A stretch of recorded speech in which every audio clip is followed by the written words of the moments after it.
Salah satu pelaku penembakan Hansip di Cakung, Jakarta Timur akhirnya ditangkap oleh tim gabungan Subdit Resmob Polda Metro Jaya dan Polres Metro Jakarta Timur di Pelabuhan Bakauheni, Lampung. Ya, pelaku ini langsung dibawa ke Polda Metro Jaya untuk penyelidikan lebih lanjut.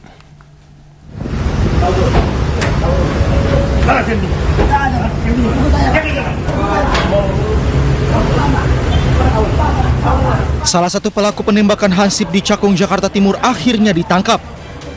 Pelaku berinisial R ditangkap di Pelabuhan Bakauheni, Lampung saat mencoba melarikan diri dari kejaran petugas gabungan Polda Metro Jaya dan Polres Jakarta Timur. Saat ini di Treskrimum Polda Metro Jaya bersama Polres Metro Jakarta Timur sudah mengamankan satu orang pelaku berinisial R di Bakauheni yang hendak melarikan diri ke wilayah Lampung. Dalam kurun waktu 12 jam pasca kejadian, polisi sudah mengamankan satu pelaku. Kami saat ini juga mengejar pelaku lainnya untuk mencari barang bukti yang digunakan saat melakukan tindak pidana. Saat ini pelaku dibawa ke Polda Metro Jaya untuk penyelidikan lebih lanjut. Sementara satu pelaku lainnya bersama barang bukti yang digunakan masih dalam pengejaran pihak kepolisian. Dari Jakarta, Tim Liputan iNews melaporkan. Sebelumnya, seorang Hansip tewas tertembak saat mencoba menggagalkan aksi pencurian sepeda motor di kawasan Cakung, Jakarta Timur. Korban sempat berduel dengan pelaku sebelum akhirnya tewas ditembak.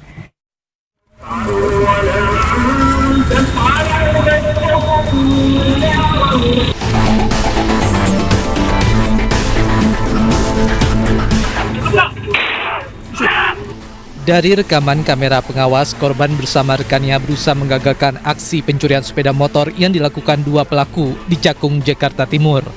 Korban yang berprofesi sebagai Hansip melihat dua orang mencurigakan mencongkel sepeda motor milik salah satu warga. Bersama rekan sesama keamanan perumahan, korban menabrakkan sepeda motornya untuk menggagalkan aksi pelaku tersebut. Korban juga sempat berduel dengan salah satu pelaku, namun pelaku yang terdesak kemudian melepaskan tembakan ke arah korban. Korban tewas seketika dengan luka tembak di perut.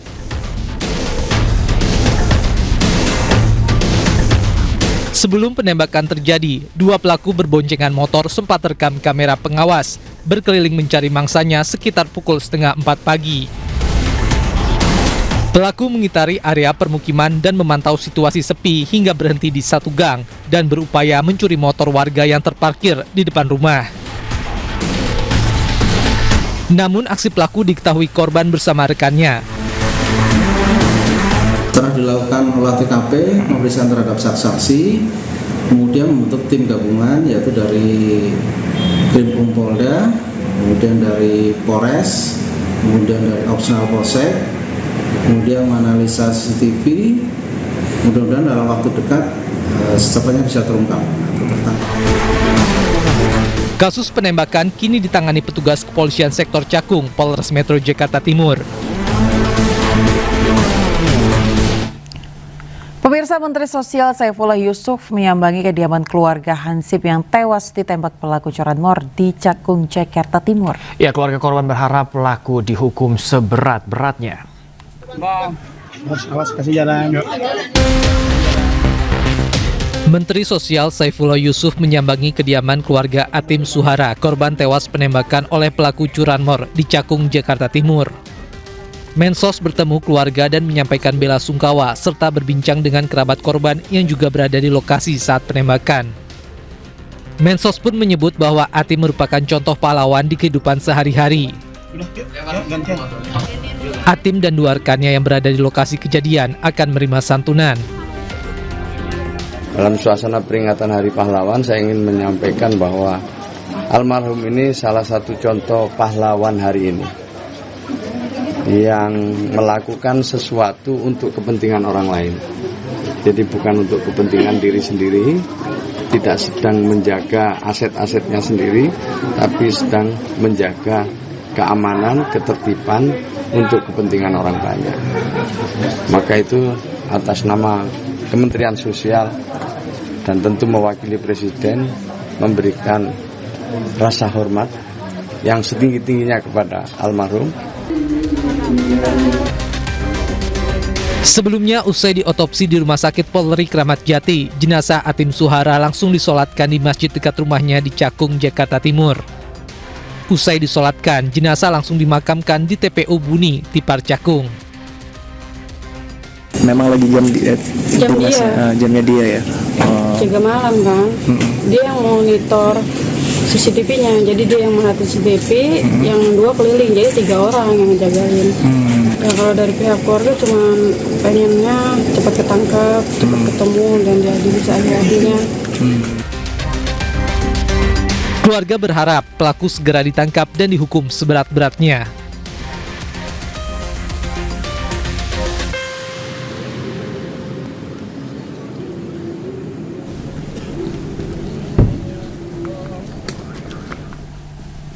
Seorang pelaku pencurian sepeda motor babak belur setelah terpergok melakukan pencurian di Tanjung Priok, Jakarta Utara. Petugas kepolisian yang tiba di lokasi segera mengamankan pelaku dari amukan massa.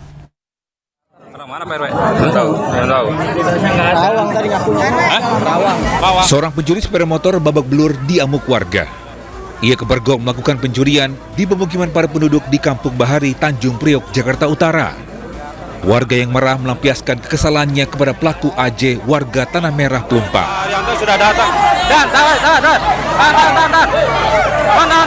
Petugas kepolisian yang tiba di lokasi akhirnya mengamankan pelaku dari amukan massa dan membawanya ke Mapolsek Tanjung Priok untuk proses lebih lanjut. Pelaku yang beraksi pada siang hari ini sudah sempat membawa keluar sepeda motor milik kos, namun warga yang menyadari sepeda motor bukan dibawa oleh pemiliknya langsung menghadang dan menangkap pelaku. Para pelaku ini awalnya 2 orang, kemudian mencuri 1 unit motor Scoopy warna coklat menggunakan kunci T. Seorang pelaku lainnya yang diketahui identitasnya kini dalam pengejaran pihak kepolisian. Dari Jakarta, Sofyan Firdaus, iNews melaporkan. Pemirsa, diduga mabuk, seorang pengemudi minibus menabrak sejumlah tenda dan panggung acara peringatan Maulid Nabi Muhammad SAW di Kembangan Selatan, Jakarta Barat. Ini akibatnya mobil ringsek di bagian depan serta tenda dan panggung juga roboh.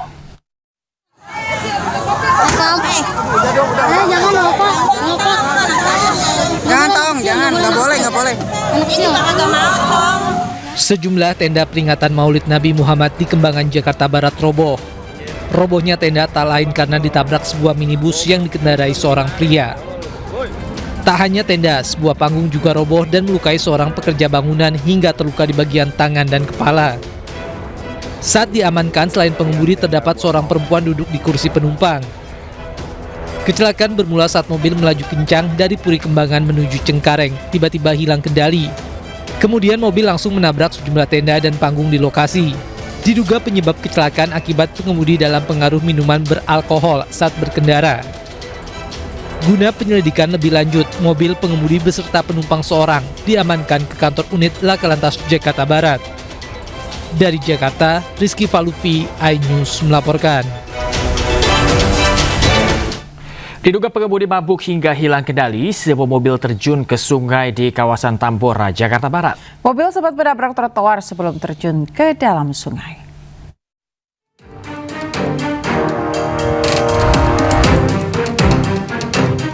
Sebuah mobil tercebur ke dalam aliran Kali Jelangkeng di Jalan Perniagaan Tambora, Jakarta Barat Minggu pagi. Mobil ini ditinggal pengemudinya usai kecelakaan terjadi. Diduga pengemudi dalam pengaruh minuman keras saat berkendara. Mobil menabrak trotoar hingga akhirnya terjun ke dalam sungai. Menurut saksi mata, mobil yang dikemudikan seorang perempuan ini melaju dari arah Jalan Toko 3 Perniagaan menuju Jembatan 5 Tambora. Kejadiannya mereng arah ke sana. Mereng terjun tapi dianya bisa loncat. Oh gitu. Loncat dianya belum sampai jebur orangnya. Dianya loncat, ceweknya mabok. Tidak ada korban jiwa dalam insiden kecelakaan ini. Pengemudi menyelamatkan diri sebelum kendaraannya terjun ke dalam sungai. Kecelakaan tersebut ditangani petugas Laka Lantas Jakarta Barat. Dari Jakarta, Rizky Falufi, iNews melaporkan. Kecelakaan tragis melibatkan sebuah mobil dan sepeda motor di Bangkalan, Jawa Timur. Kerasnya benturan pemirsa membuat sepeda motor terlempar dan mendarat di kap mesin minibus.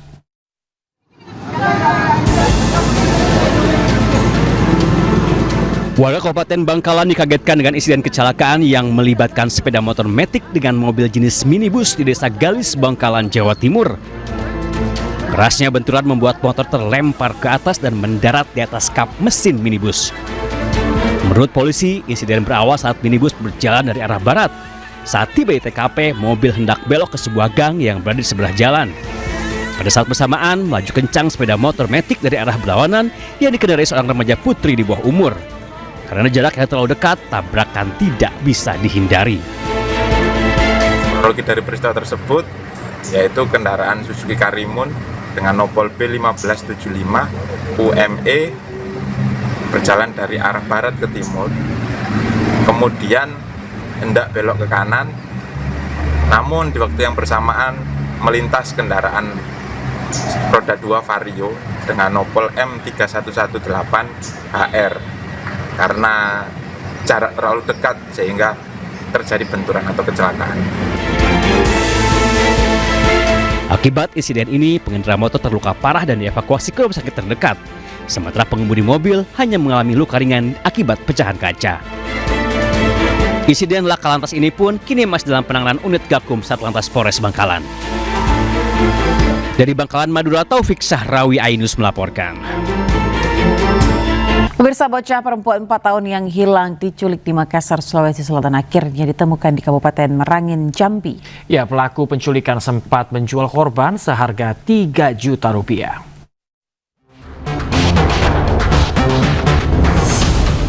Kamera pengawas merekam pelaku menculik balita 4 tahun berinisial BL di Taman Pakui Sayang, Kecamatan Panakukang, Kota Makassar, Sulawesi Selatan. Aparat gabungan dari Jatanras Polrestabes Makassar bersama unit Reskrim Polsek Panakukang berhasil meringkus komplotan penculikan anak berawal dari sang eksekutor di Jalan Abu Bakar Lambogo. Diketahui pelaku telah menjual korban seharga 3 juta rupiah kepada seorang wanita di daerah Sukoharjo, Jawa Tengah. Itu anak-anak kau jual di mana? Sama siapa? Hah? Siapa namanya itu orang? Orang namanya siapa? Berapa kau jualkan? 3 juta, Pak. Mana anak? Setelah menangkap pelaku, polisi kembali melakukan pengembangan dan kembali menemukan 2 sindikat lainnya. Hingga akhirnya menemukan korban di Kabupaten Merangin, Provinsi Jambi.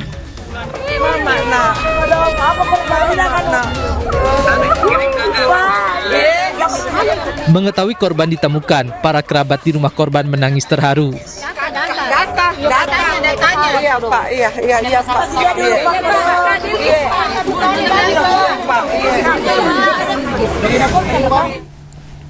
Ya, sebelumnya pemirsa, balita berusia 4 tahun diculik saat bermain di Taman Pakui Sayang, Kota Makassar, Sulawesi Selatan. Ya, korban ditemukan dalam keadaan sehat di Provinsi Jambi.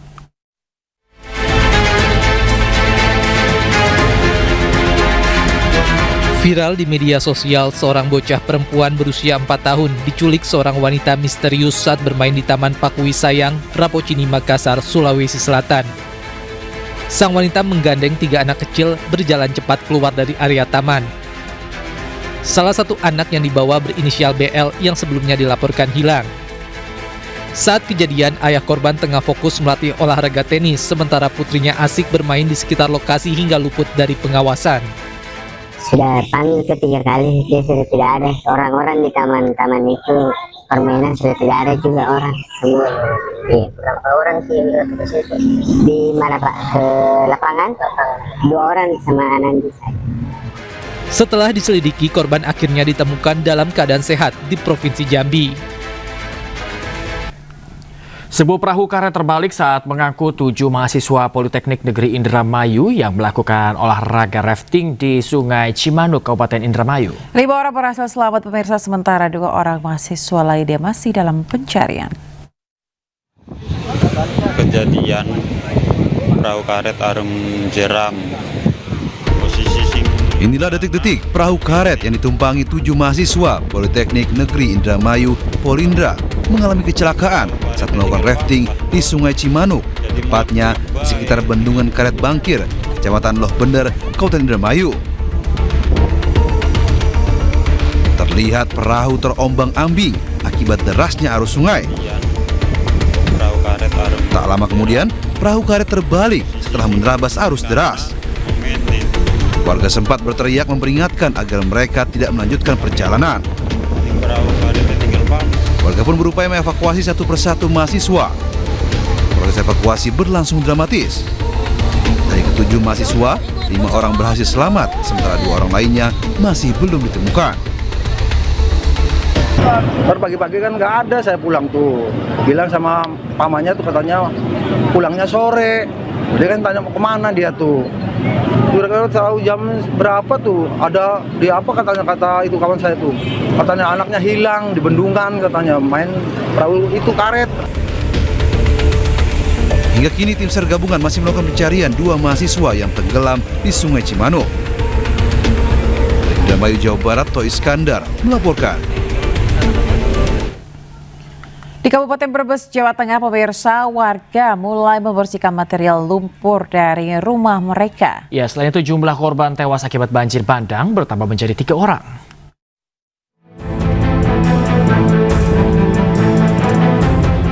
Sejumlah warga bersama relawan bergotong royong membersihkan rumah dan toko dari endapan lumpur.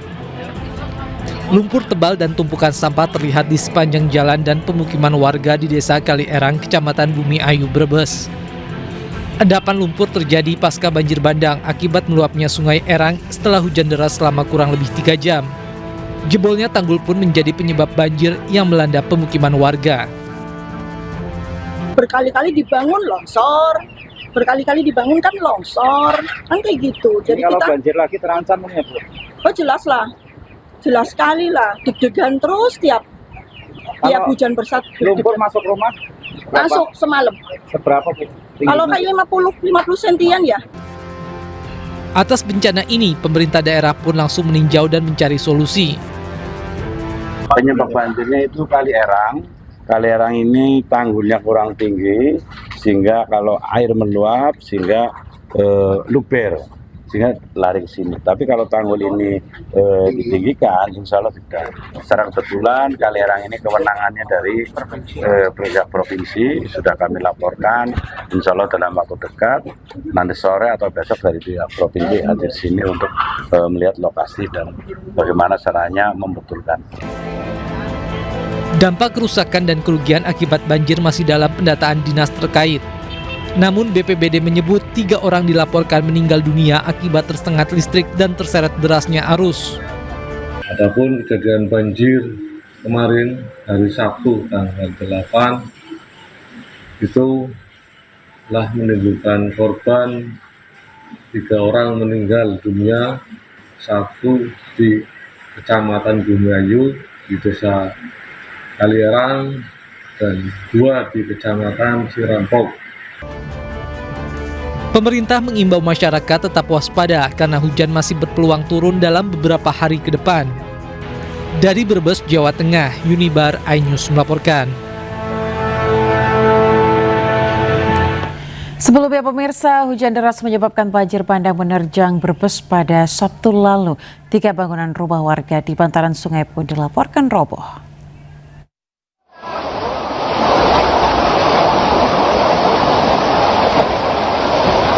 Sebuah mobil terseret derasnya arus banjir di wilayah Brebes, Jawa Tengah.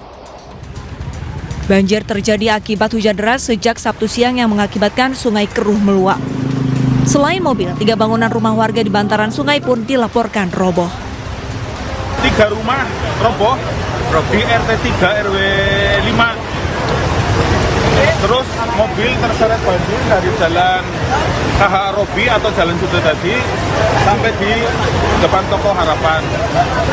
Kalau kerugian materi, saya kira boleh kan tidak terhitung karena banyak barang-barang elektronik dari warga yang ikut terendam.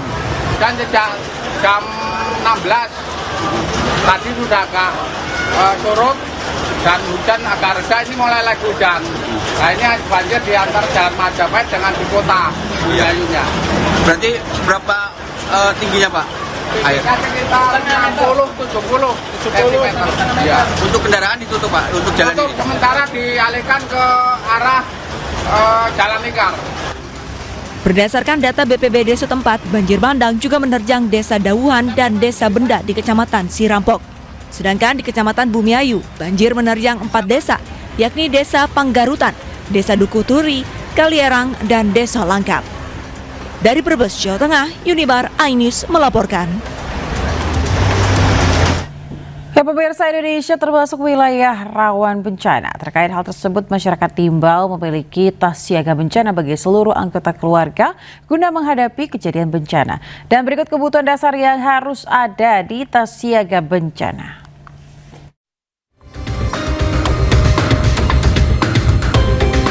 Satu, dokumen penting seperti KTP, KK, akta kelahiran, ijazah, dan dokumen lain disimpan dalam wadah tahan air. 2. Uang tunai secukupnya untuk kebutuhan sehari-hari. 3. Air minuman dan makanan kemasan yang cukup. 4. Pakaian ganti yang cukup untuk 3 hari dan jaket. 5. Selimut dan handuk darurat. Kemudian 6. Jas hujan. 7. Kotak P3K berisi obat-obatan pribadi dan obat-obatan umum untuk pertolongan pertama. 8. Masker untuk melindungi pernapasan. 9. Perlengkapan mandi seperti sabun, sikat gigi, dan pasta gigi.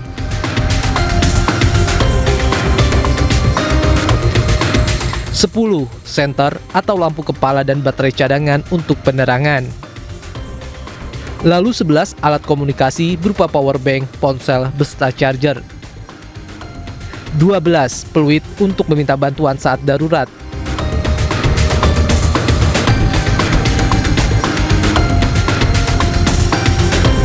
13 korek api dan 14 alat tulis.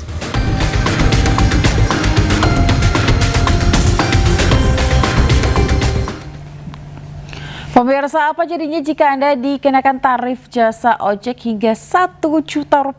Nah, ini dialami oleh warga Luwu Utara, Sulawesi Selatan yang terpaksa membayar jasa ojek jutaan rupiah gara-gara infrastruktur jalan tidak memadai.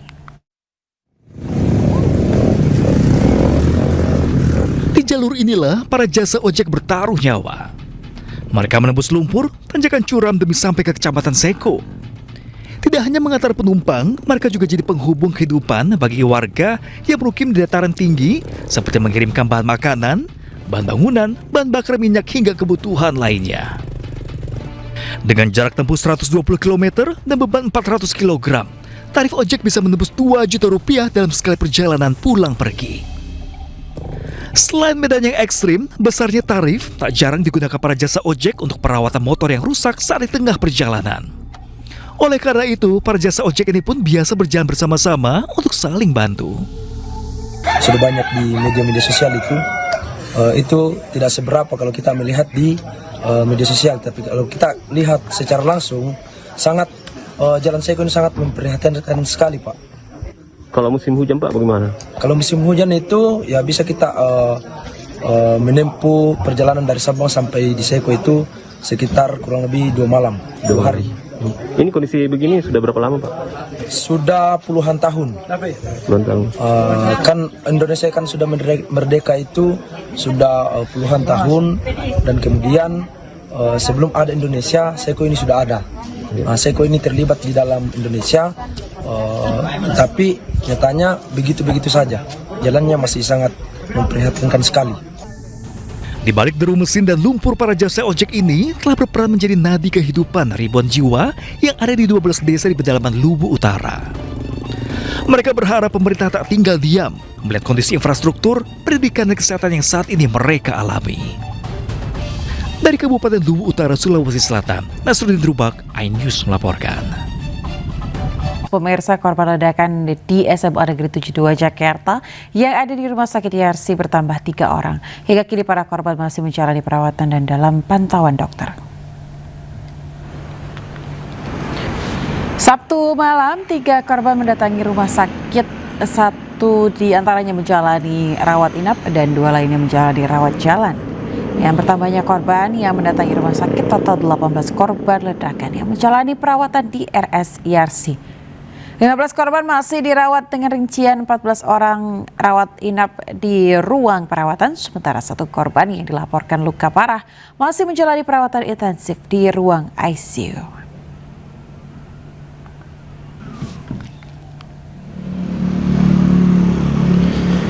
Sementara di Rumah Sakit Islam Jakarta Cempaka Putih, penanganan korban ledakan di SMA Negeri 72 Jakarta sebanyak 14 orang masih jalani rawat inap karena membutuhkan pengawasan lebih lanjut dari tenaga medis. Hingga saat ini tim medis masih terus melakukan pemantauan terhadap pasien yang dirawat inap serta menyiapkan penanganan lanjutan bagi yang mengalami gangguan pendengaran.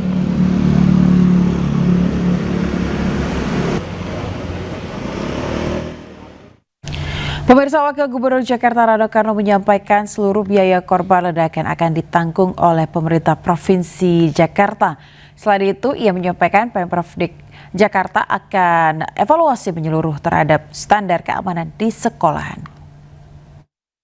Kami menyampaikan rasa prihatin dan empati yang mendalam kepada para siswa, guru, serta keluarga yang terdampak insiden ledakan di SMA Negeri 72 Jakarta kemarin.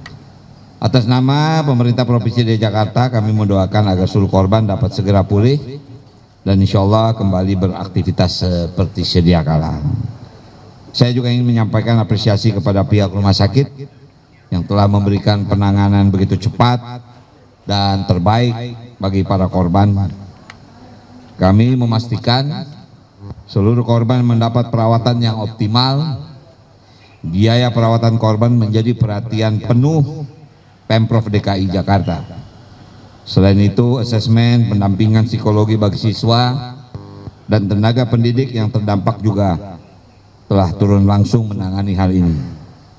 Setelah insiden ini, Pemprov DKI akan melakukan evaluasi menyeluruh terhadap standar keamanan di lingkungan sekolah dan memperkuat prosedur keselamatan di sekolah-sekolah. Keselamatan siswa dan tenaga pendidik menjadi prioritas utama kami. Kepada para siswa yang menjadi korban, tetaplah semangat. Kami semua mendoakan kesembuhan dan akan mendampingi hingga proses pemulihan. Sementara Direktur Utama Rumah Sakit Islam Jakarta Cempaka Putih Pradono Handojo mengatakan 13 korban ledakan di SMA Negeri 72 Jakarta masih dirawat di RSI Cempaka Putih dan 2 orang dirawat intensif di ruang ICU. Bahwa dari semua yang korban yang datang 2 hari yang silam, maka per hari ini posisi yang dirawat inap tinggal 13 orang. Dari 13 orang itu 2 posisinya masih di intensive care karena kondisinya memang mengharuskan. Namun posisi tadi pagi waktu dilihat sudah kembali sadar dan sudah membuat kontak mata dan sudah bisa melakukan gerakan-gerakan. Sehingga kami cukup optimis bahwa ke depan berangsur-angsur akan menjadi baik. Tapi pada waktu dipindahkan kondisinya transportable. Mungkin bisa ditanyakan kepada pihak kepolisian tentang status terakhir. Pemirsa, Menteri Sosial Saifullah Yusuf menjenguk para korban ledakan di SMA Negeri 72 Jakarta yang masih dirawat di Rumah Sakit Islam Cempaka Putih. Kementerian Sosial menjamin seluruh biaya perawatan ditanggung oleh pemerintah. Setelah selesai menjalani perawatan di rumah sakit, anak-anak juga akan mendapat dukungan rehabilitas psikososial dan program pemulihan dari Kemensos secara bertahap. Menteri Sosial menyampaikan bahwa proses trauma healing akan dilakukan secara bertahap baik di rumah sakit, di sekolah maupun di lingkungan rumah. Mensos juga menegaskan pentingnya pencegahan kekerasan di lingkungan sekolah. Pemerintah akan bekerja sama dengan KPAI untuk memperkuat program edukasi dan mitigasi agar kejadian serupa tidak terulang. Yang berikutnya juga yang perlu kami sampaikan, tentu pemerintah akan memberikan dukungan pembiayaan sepenuhnya. Nanti mungkin berkolaborasi dengan Gubernur Jakarta Pak Pramono Anung, kita akan berbagi tugas dan setelah itu juga Kementerian Sosial memberikan dukungan-dukungan yang diperlukan setelah nanti dari rumah sakit ini, mulai dari rehabilitasinya, masa-masa pemulihannya sampai nanti mungkin jika diperlukan dengan program-program pemberdayaan. Jadi saya ingin menyampaikan bahwa kolaborasi sangat baik sekali. KPAI juga memberikan pendampingan setiap hari di sini untuk mengawal proses-proses penanganan medis dan tentu nanti akan sampai kepada tahap-tahap selanjutnya. Pasca ledakan di SMAN 72 Jakarta, KPAI pastikan proses belajar mengajar akan berlangsung daring. Psikolog akan mendampingi siswa dalam proses belajar mengajar dengan fokus pemulihan psikologis.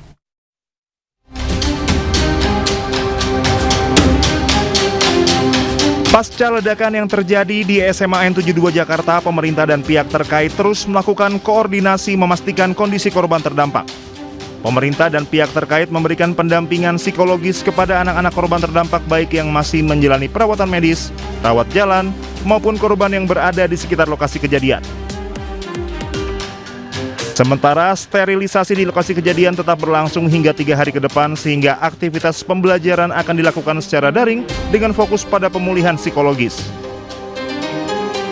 Anak-anak yang masih dirawat, kemudian anak-anak yang sudah pulang ke rumah dan juga anak-anak yang ada di sekitar dan 780 anak lainnya.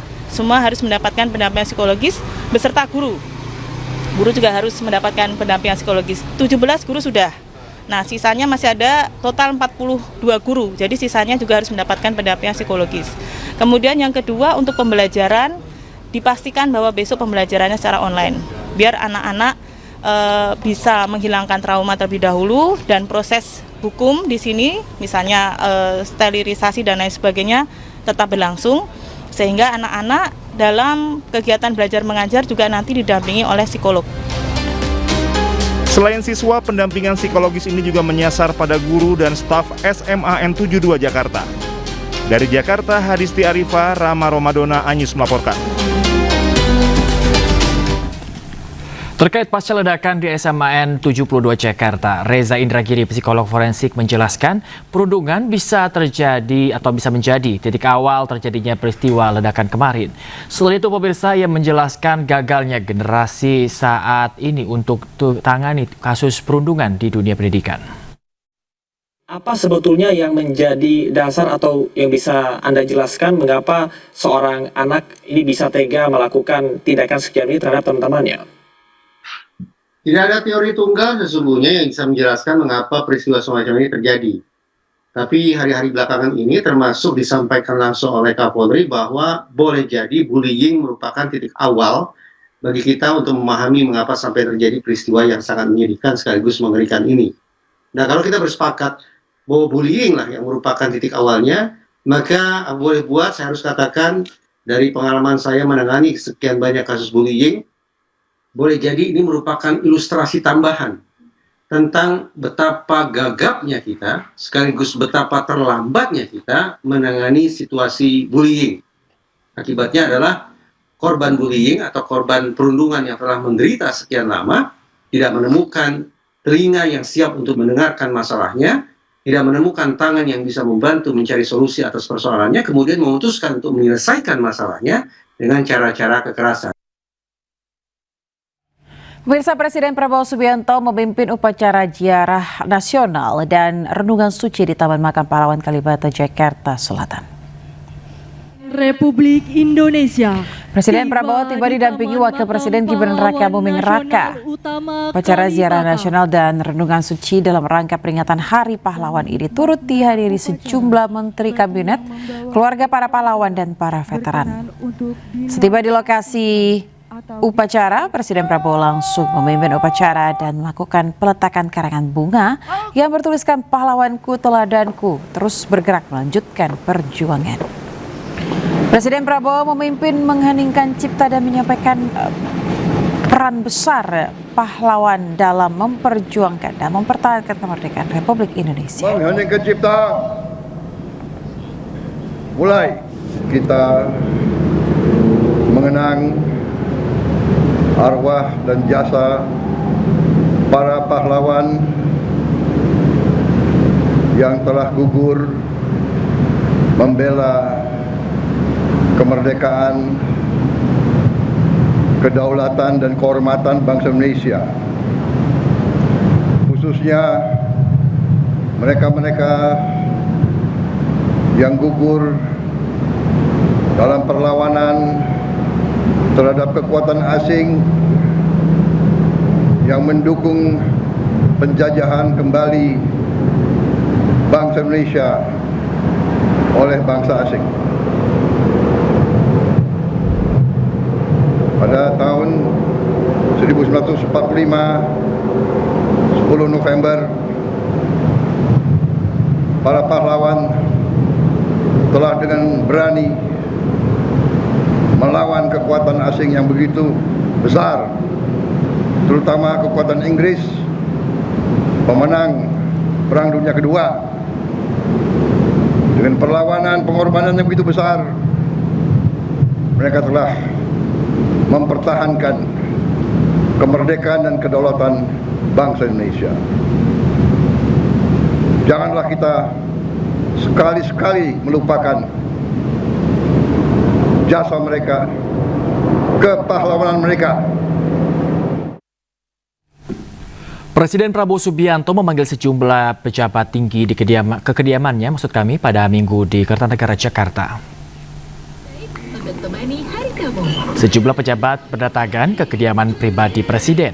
Terlihat Kapolri Jenderal Listio Sigit Prabowo dan Menteri Kebudayaan Fadlizon hadir dalam pertemuan kali ini. Selain keduanya juga terlihat Menteri Pertahanan Syafri Syamsuddin, Panglima TNI Jenderal Agus Subianto, dan Ketua MPR Ahmad Muzani. Selain itu, dalam pertemuan ini Prasetyo Hadi juga membicarakan terkait pasca ledakan di SMAN 72 Jakarta. Gimana sih arahan dari Pak Presiden, Mas? Sekali lagi, sebagaimana yang kemarin juga sudah kami sampaikan, beliau menyampaikan terima kasih karena penanganan terhadap korban cukup cepat, sangat cepat. Kemudian juga penanganan di TKP, penyelidikan dan sebagainya juga menggali informasi sangat cepat. Tetapi lebih daripada itu juga sekali lagi tadi beliau menekankan bahwa ini menjadi peringatan bagi kita semua. Jadi tadi beliau juga menyampaikan bahwa memang kita perlu menumbuhkan kembali kepedulian sosial, menghidupkan kembali kehidupan bermasyarakat kita. Ya. Beliau tadi juga membahas bagaimana Karang Taruna harus aktif kembali, Pramuka harus aktif kembali. Kalau di lingkungan sekolah, bagaimana juga para guru dan tenaga pendidik harus lebih aware atau perhatian manakala ada sesuatu yang dirasa mencurigakan, termasuk beliau tadi menyampaikan bahwa kita masih juga harus berpikir untuk membatasi dan mencoba bagaimana mencari jalan keluar terhadap pengaruh-pengaruh dari game-game online, karena kemungkinan game-game online ini ada beberapa yang di situ ada hal-hal yang kurang baik yang mungkin itu bisa mempengaruhi generasi kita. Finalisasi aja, finalisasi. Tadi juga kemudian Bapak Presiden mendapatkan masukan dari Ketua MPR, kemudian dari Wakil Ketua DPR, karena memang cara bekerja beliau kan.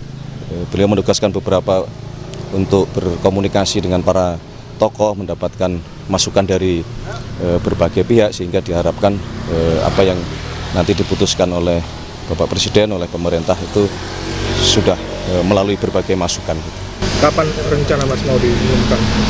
Apanya? Besok insya Allah akan diumumkan. Diumumkan oleh siapa, Pak? Ya. Diumumkan langsung oleh Pak Presiden atau seperti apa? Iya. Ketua Dewan Pembina sekaligus Ketua Umum Partai Gerindra Prabowo Subianto menegaskan bahwa kepada seluruh kader Partai Gerindra agar senantiasa selalu berbuat yang terbaik untuk bangsa dan negara sebelum ajal menjemput mereka.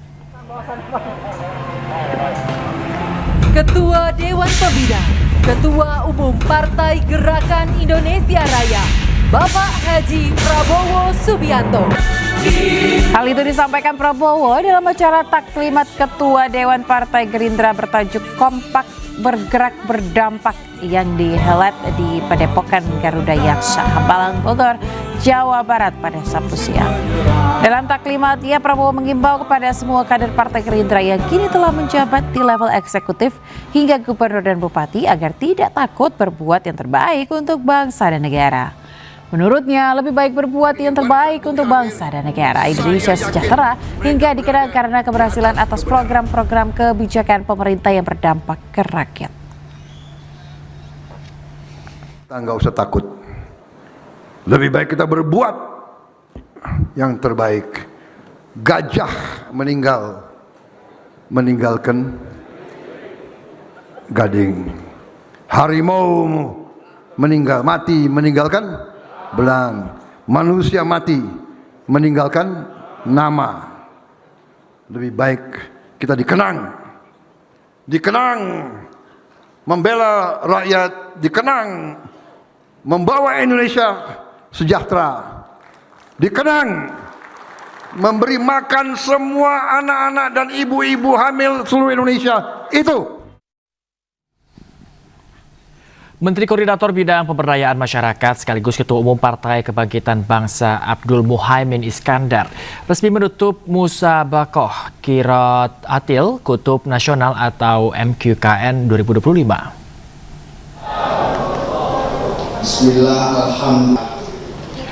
Caimin mengapresiasi penyelenggaraan Musabakoh Qiraatil Kutub Nasional atau MQKN 2025 yang digawangi Forum Percepatan Transformasi Pesantren yang diikuti peserta dari berbagai daerah mampu melahirkan calon ulama baru dan intelektual baru. Menurutnya kegiatan ini bagian dari regenerasi ulama dan membuktikan Indonesia menjadi gudang ulama untuk membentuk masyarakat yang madani. Caimin juga menegaskan pesantren harus menjadi integral dan pemberdayaan masyarakat. Selain mendapatkan uang pembinaan untuk juara 1, 2, dan 3, mereka juga mendapatkan hadiah umroh. Saya bangga karena calon-calon ulama, calon-calon fuqaha yang mengawal ajaran dan doktrin Ahlus Sunnah wal Jamaah, ke-NU-an, akan terus menjadi bagian dari regenerasi ulama. Pemenangnya calon ulama dari Aceh, juara-juaranya tersebar dari berbagai daerah. Ini membuktikan bahwa Indonesia masih gudangnya ulama. Indonesia masih memiliki tradisi keilmuan agama yang kuat. Menteri Keuangan Purbaya Yudi Sadewa berencana menyederhanakan mata uang rupiah atau redenominasi. Nantinya pemirsa, uang pecahan Rp1.000 akan diubah menjadi Rp1.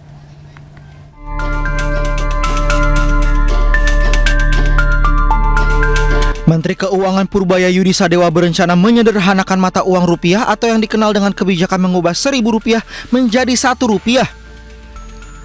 Rencana ini tertuang dalam Peraturan Menteri Keuangan tentang Rencana Strategis Kementerian Keuangan tahun 2025 hingga 2029.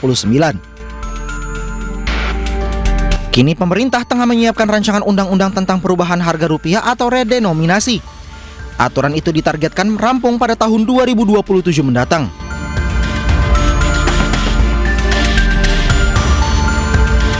Redenominasi adalah pemangkasan atau penyederhanaan nilai mata uang tanpa memengaruhi nilai tukarnya yang dilakukan saat kondisi ekonomi sedang stabil atau sehat.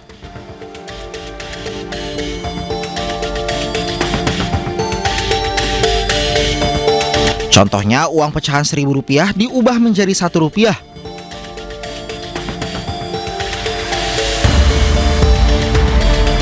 Adapun tujuan redenominasi adalah untuk efisiensi perekonomian nasional, menjaga stabilitas nilai rupiah agar daya beli masyarakat terjaga, dan meningkatkan kredibilitas mata uang rupiah di mata dunia.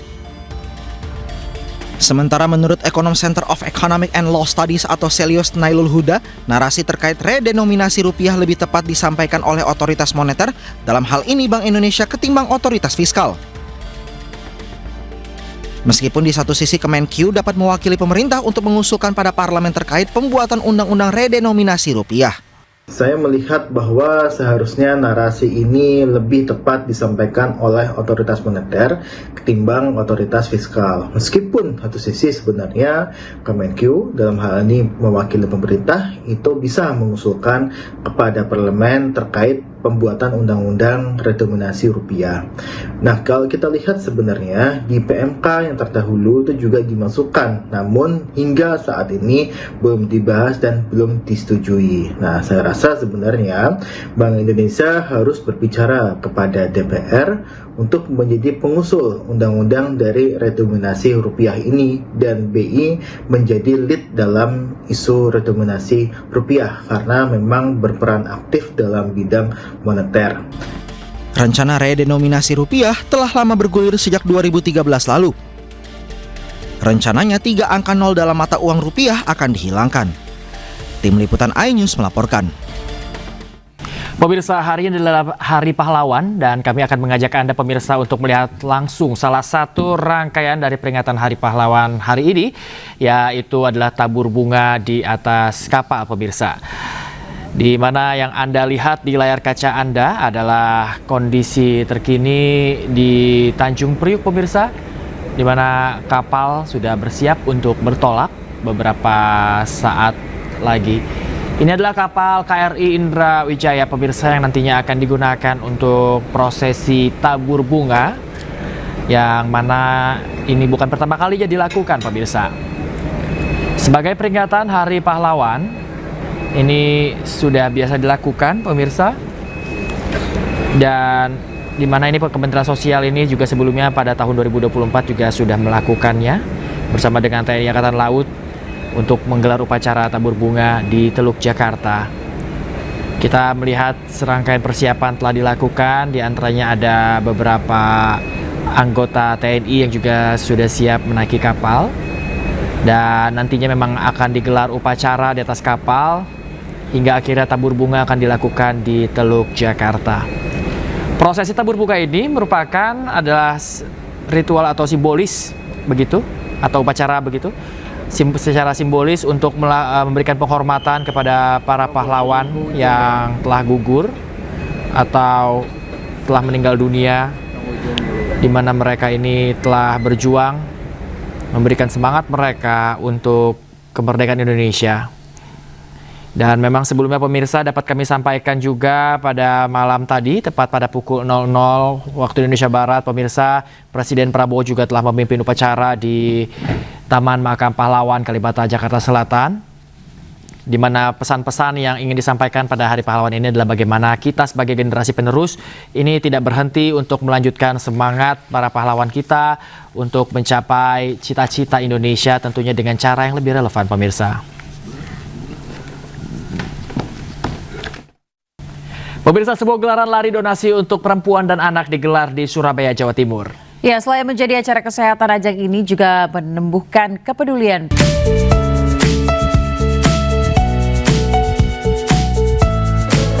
Ajang lari donasi Women Warrior Run kembali digelar di Surabaya, Jawa Timur dengan tema Your Run Their Future.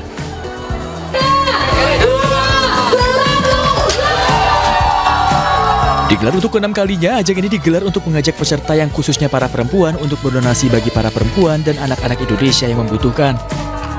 Kita mengadakan Women Warrior Run, kegiatan yang ke-6 kali dari tahun 2017. Selain untuk berlari, yaitu untuk kesehatan, kita juga berdonasi. Di sini juga 3.500 peserta lari, semua hasil tiketnya akan digunakan untuk membantu perempuan-perempuan lainnya yang membutuhkan. Dalam gelarannya kali ini, tercatat Women Warrior Run 2025 kembali mengumpulkan donasi sebanyak 2 miliar rupiah. Manfaat ini nantinya akan disalurkan diantaranya untuk kesejahteraan lansia, paket usaha bagi orang tua tunggal perempuan, pengemudi online perempuan, hingga operasi bagi anak-anak yang memiliki kelainan jantung bawaan. Saya berharap acara seperti ini bisa continue terus berlangsung setiap tahun, sehingga akan semakin banyak anak-anak pengidap penyakit jantung bawaan yang tertolong. Tak hanya kategori 10K dan 5K, kategori Mom and Kids juga meramaikan Women Warrior Run kali ini. Women Warrior Run ini diharapkan dapat mengingatkan perempuan Indonesia untuk saling mendukung terwujudnya perempuan Indonesia maju dan berdaya. Dari Surabaya, Jawa Timur, Rahmat Ilyasan, iNews melaporkan.